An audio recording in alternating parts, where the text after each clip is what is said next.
Over the past 4 years, probably, both my parents faced battles with cancer. But through that, we had a hope in Jesus, and I would say, we had that feeling and that wish that things were going to get better.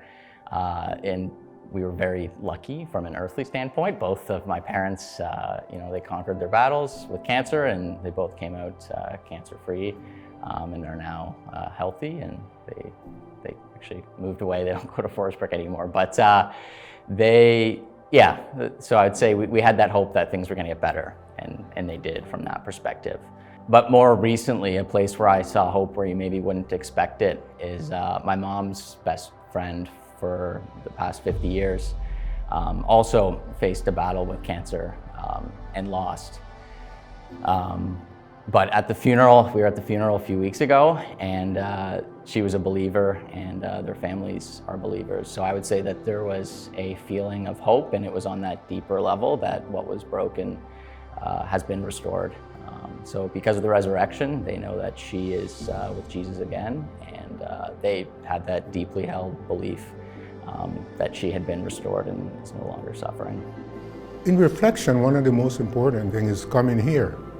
Because coming to this country, I didn't know many people, and I came with the confidence that the God I knew was with me. And through different experience, I realized that He's everywhere present. And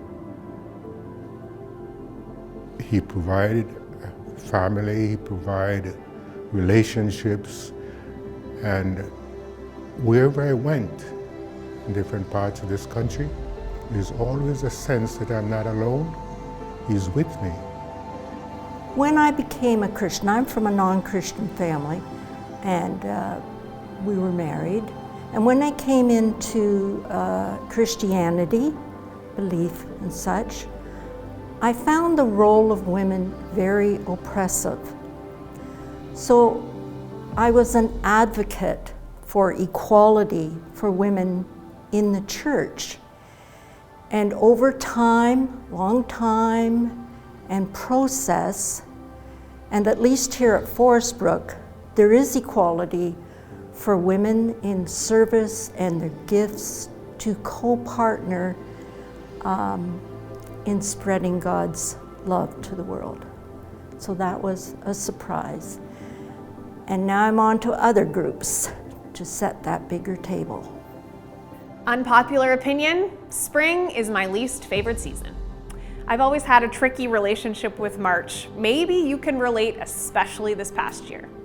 But I will give spring credit where it's due. The buds on the trees, the bulbs that were planted last season, waking up, bursting through thawing soil with a surprise of green, that part is pretty magical. The world seems to come back to life around us, sometimes even overnight. If you've ever parented a child in kindergarten, you will know about the bean plants. We've had several years of these tiny potted seedlings being carried home from school. As kids learn about how a seed grows into a plant, they bury their own in a little cup of dirt, keep careful watch, making sure that it gets water and sunlight, and eventually a little green shoot. Those hardy bean plants growing against all the kindy odds. Last spring, when a little seedling came home, and once it got warm enough outside, we transferred it to our veggie garden out back. This was at the instruction of a 5-year-old gardener.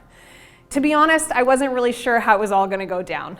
But you know what? The plant thrived. It got huge, and we ate beans from that little plant all summer long. Like a seed buried to grow, hope can surprise us. So this week, as we head towards Easter weekend, will you plant something? It doesn't have to be fancy or ambitious. Just a simple envelope of bean seeds, a little dirt, and a cup will do. And if you'd like, we even have some kits made up and available that you can take home with you and that you can get started with. Maybe you've already started growing your summer's veggies inside and you've been carefully tending to them, cultivating them, and readying them for what's next. This invitation to plant is to draw us to the heart of God, the great gardener. It's to remind us that there are seasons of being buried in the dark and to help us anticipate new growth. And just maybe you'll be surprised by hope. So as we wait for the buds to become fruit, for the green shoots to mature and to strengthen, take heart, hold on to hope. Remember that hope has a name.